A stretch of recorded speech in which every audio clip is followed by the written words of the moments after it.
Hi, hello.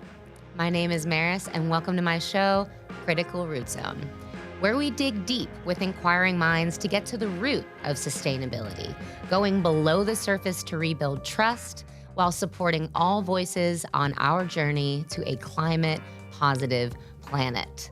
And so my guest for this next series on energy is one of my favorite people to be around, Professor Dodd Galbreath. So Dodd has founded the Institute for Sustainable Practice and is the director of the graduate programs at Lipscomb University. And we're going to get to know a lot more about him and what he's done in maybe more than this, 37 years of sustainability. He'll let me know if this is the correct number of years, because I feel like his whole life has been dedicated to sustainability. And I'm just super excited to talk to him because we've been friends for a while, and it's fascinating, all of the conversations I've already had with him, and I'm pumped to do it on air.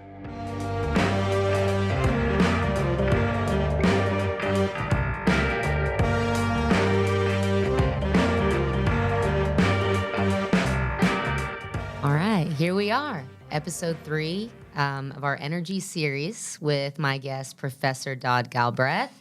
And we're getting to the greener side of things, right? What does that actually mean? What does it mean to have clean and renewable and sustainable energy? Well, I'm speaking with one of the most brilliant people that I know. And if you want to know more about him, check out episode 1 because we talk all things Dodd. And then episode 2, we get into fossil fuels, which we dumb it down, right? We take the very basic foundation of that. And now we're springing into the future, sustainable energy.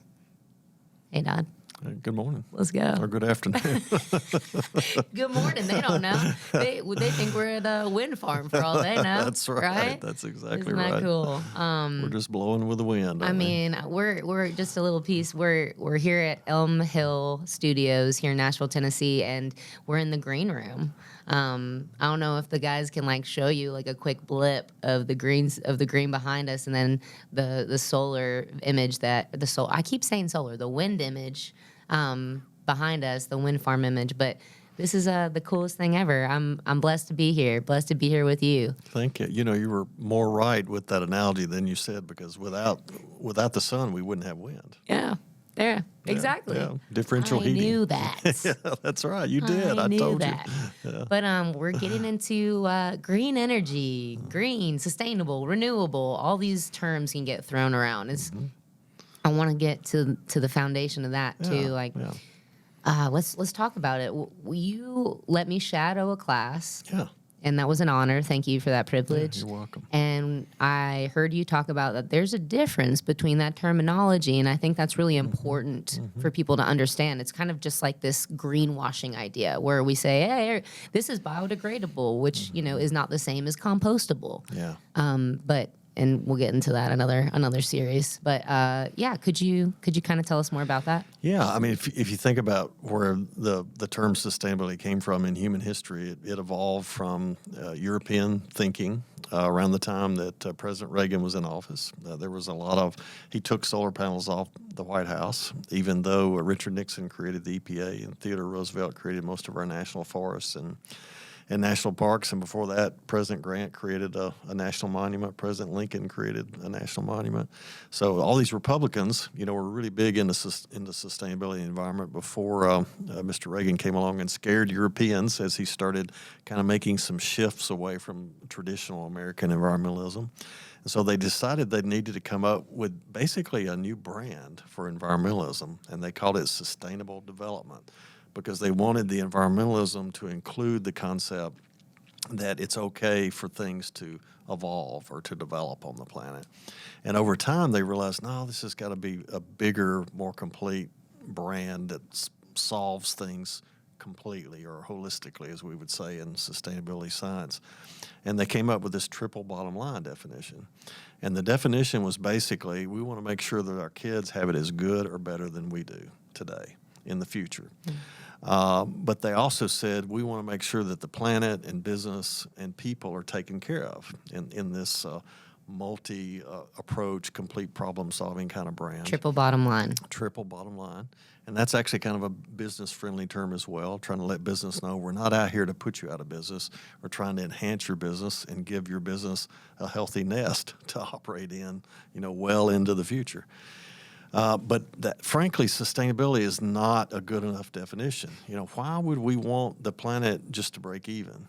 Why would we want our kids to have it as good or better and make that an either-or proposition? Why wouldn't we want the definition to include things like regenerative design, where things are exponentially getting more valuable or producing quality in and among themselves, the way nature has done it for many, many years? And so when we talk about sustainability, we're focused on that kind of break-even and keeping things a little better than break-even approach, but we're adding resiliency to that. We're adding regenerative capacity to that. Resiliency, that was the one that a lot of that I hear more often. That's what we hear. I think that's the trend now, resiliency and regenerative. Yeah. But for sustainable versus renewable energy, I think you had told me an example was kind of like, so could we talk about the different, we've got solar, we've got wind, we've got water. You had even touched on geothermal, which I thought was really cool because I'd never heard of that before. What do you think about the future and how to, if you wouldn't mind explaining a few of them, how does it work? How does solar work? How does wind work? In a nutshell, like that's a big question. Yeah. Like not the whole thing, but we get sunlight.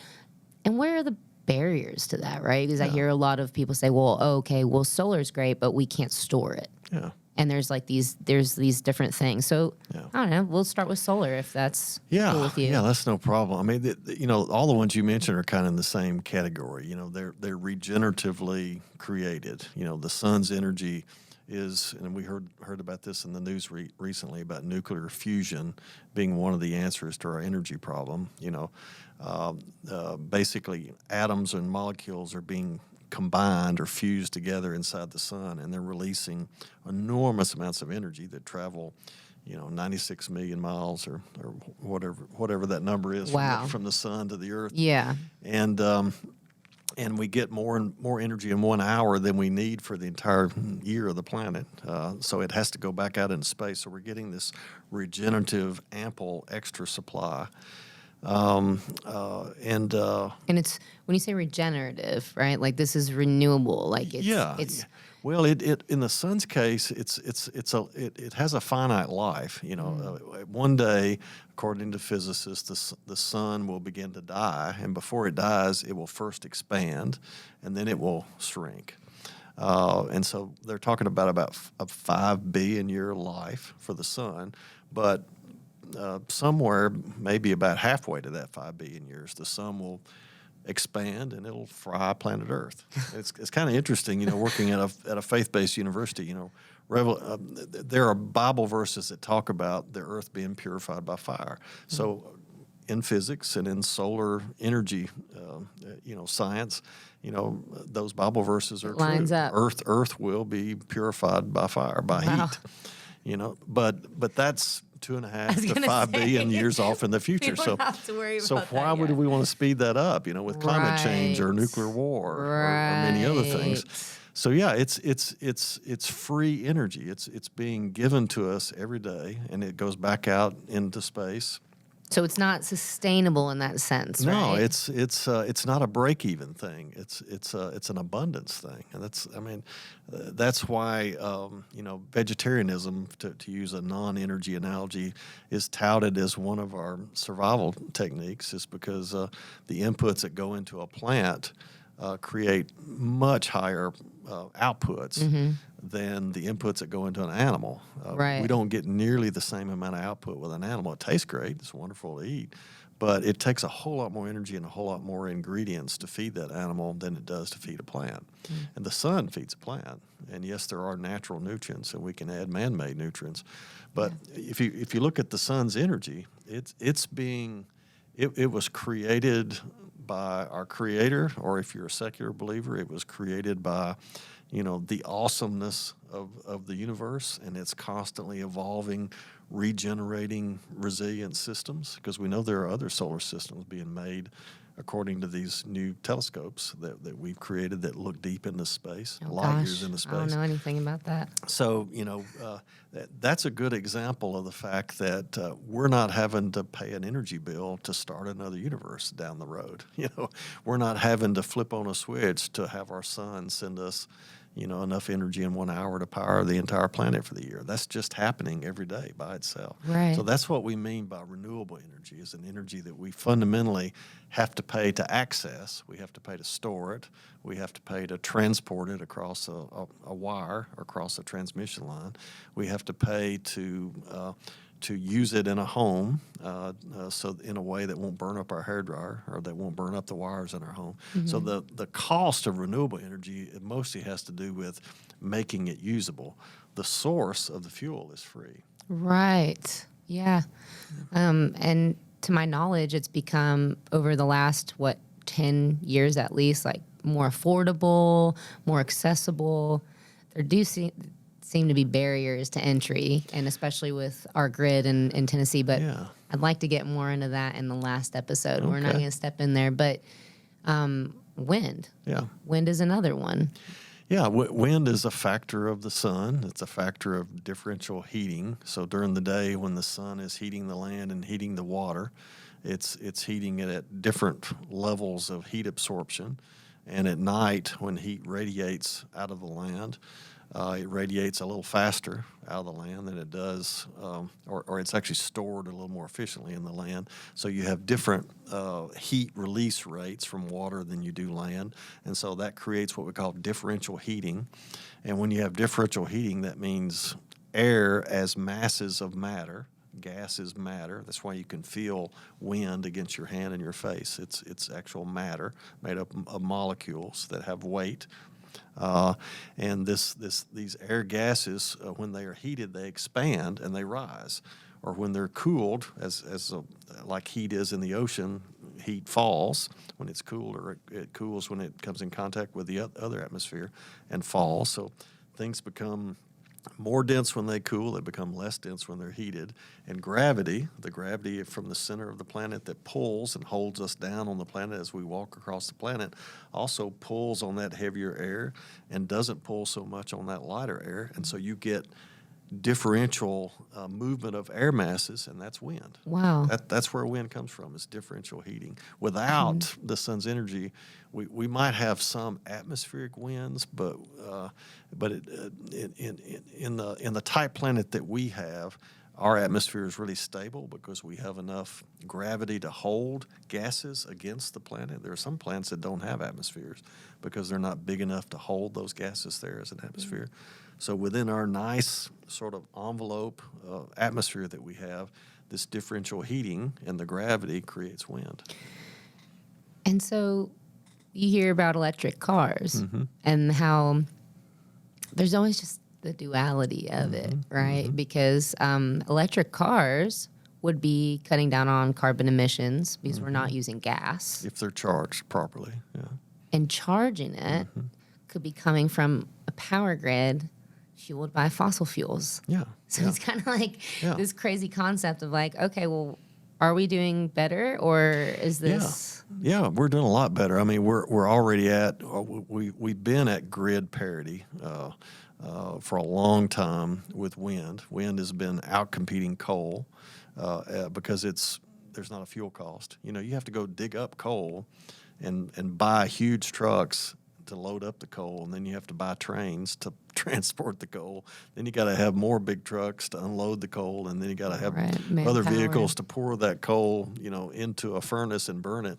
So, the sun and wind energy just kind of come to us, so we don't have to buy the fuel to start with. We just have to process it, and so our processing costs don't have a fuel cost. But in terms of electric cars, since wind is at parity with coal, more cost effective, utility scale solar now is cheaper than coal, cheaper than nuclear in a lot of areas. Since geothermal energy can generate electricity from the heat inside the earth, flashing water into steam, spinning a turbine, generating electricity that way. Or we can use ground-sourced heating and cooling and move heat back and forth so we don't have to buy so much electricity to create the additional balance of heat that we need to keep a house warm or to get heat out of a building in the summertime. All of these reduce the cost and the burden of the reliance on fossil fuels, but they don't equal the entire net of the demand. Right. And so one of the things, I want to get across to your viewers is that we really don't have a problem with our ability to use the right energy sources per se, as much as we have a demand problem. Say that again. Well, it's our wasteful use of energy and our high expectations for energy and our high demand for energy that's created the problem. So, most sustainability experts who are trained today, if they're trained right, they're taught first about efficiency. How do we take very high demand and reduce it to a level that's more manageable with new energy sources? And then how do we use that savings and reinvest it in a way to invest in raising the standards of solar energy, wind energy, geothermal energy, and other types of renewable energies to a level so that they can meet that demand somewhere in the middle or somewhere at a higher level than what they can produce today. How do we make batteries more efficient? If we burn every gallon of oil and if we burn every piece of coal on the planet and we don't take the profits from that experience and reinvest it in the solution, one day it's just going to stop. And it's going to be very, very painful. But unfortunately, it's going to be more painful before the hard stop, before the train crashes, because we'll go from affordable diesel fuel and affordable gasoline that are incredibly important to growing food and feeding us because we have to eat 3 times a day. We breathe every second, so the air's got to be clean. The food's got to be healthy and available and cheap and affordable. So that means the fuels that are growing those foods and keeping the air clean need to stay cheap because even when it's available, it can be too expensive, to do those things well. So we've got to start investing now, and I think we are. Unfortunately, we're having a little bit of tribal conflict. When you're trying to get out of a building that's on fire, it's feasible that people are going to fight to see who gets out the door first. Well, that's kind of what's going on now with fossil fuels versus renewables. We got people fighting to see who's going to get control or who's going to benefit first or who's still trying to figure out whether or not it's a good idea, and so they want to continue to debate it. So we're all bumping into each other while the house is burning down. Mm-hmm. And at some point, we got to go get the fire extinguishers. We got to go build the fire suppression systems for the future, and while we still have capital and ability to do it. And that takes working together. Yeah, it really does. We really are past the point of debate about these things. Now, our real challenge is our demand of energy is so high that the only solution really we have right now is probably nuclear energy as a non-CO2 emitting energy. It takes a lot of CO2 to build a nuclear power plant. But one of the things that is fundamentally of concern about nuclear energy is that we're not managing the books honestly. For example, I guarantee you we do not calculate the cost of managing nuclear waste for 1,000 years into the kilowatt hour or the megawatt hour price of electricity that comes from a nuclear power plant. We're only paying the cost of that energy based upon what it took to build the plant and operate the plant and to keep the waste safe once the fuel rods wear out. And to keep the radiation from escaping outside of the nuclear because reactor. It creates radioactive uranium. Yeah, well, because it creates not only radioactive fuel rods, that have generated that nuclear reaction, that nuclear fission reaction where atoms are being split apart. Right. Which is an unnatural process. The sun fuses atoms and molecules. We split atoms, and molecules in a nuclear reaction. I'm not a physicist, so I'm butchering some of that, I'm sure. But the bottom line is that we're doing something that's unnatural, and we're not managing the books. We're not telling the investor and future generations that we're covering the cost of what we did today. We're dumping that cost on them. And, a lot of people don't know that, when a uranium fuel rod wears out, when you can no longer use it for nuclear fission, you have to take them out of the nuclear reactor. You have to put it in pools of water. Yeah. It takes it anywhere from 5 to 10 years just to cool them off. Wow. They're that hot. And all the water that was used to keep those rods cool and to get them cool is now radioactive water. Radioactive water. That's right. So now you got the rods, you got the water, and then everything that came in contact with that, with operating the plant, setting it up, taking care of the waste, now has a 1,000-year half-life roughly. So somebody's got to pay to manage all of that while all that waste piles up over time. Yeah. Now the volumes are not as big as other things that we waste because we do get a lot of life out of them. But there's got to be a better way to do it. There's got to be a better way to cost it out now so that future generations are not paying that cost, so that we're not just kicking the can down the road. And I think that's why nuclear fusion, why there's been so much effort put into that. The only problem with nuclear fusion is it's a lot like hydrogen fuel was 20 years ago when George W. Bush said in front of Congress, we're going to come up with an alternative for gasoline. We're going to start putting a lot of money in hydrogen fuel.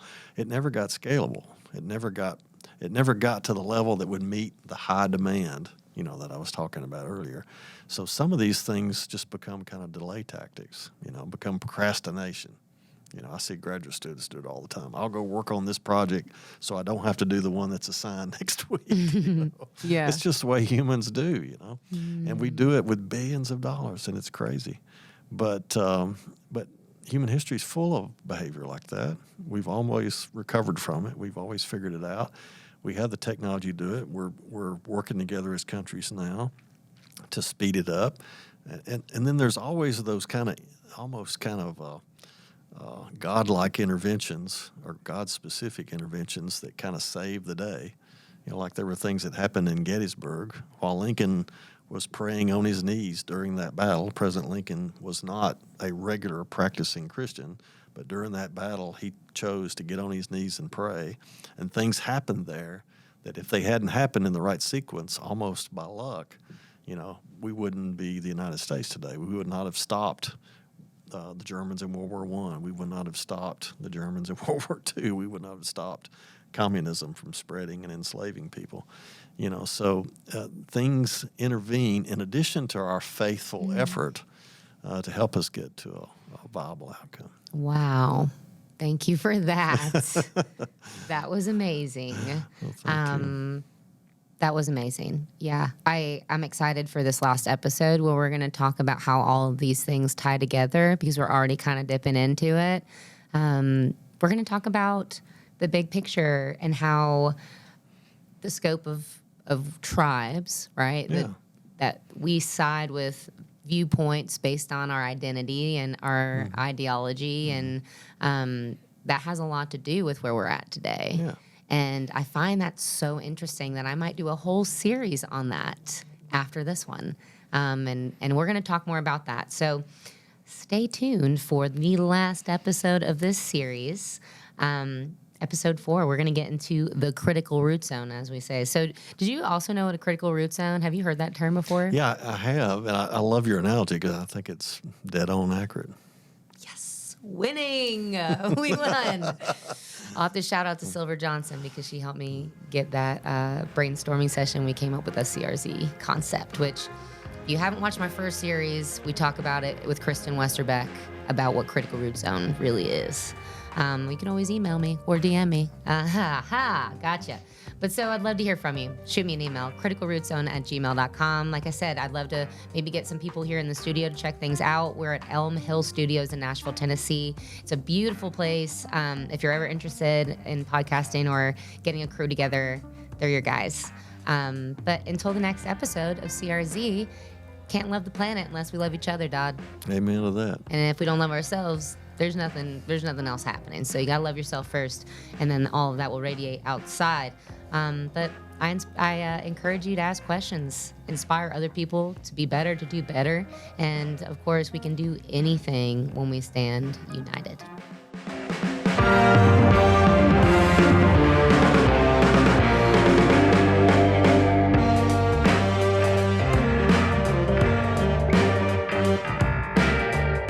listening to Critical Root Zone. If you'd like to reach out, email us at criticalrootzone@gmail.com. Critical Root Zone is produced in Nashville, Tennessee, copyright 2022.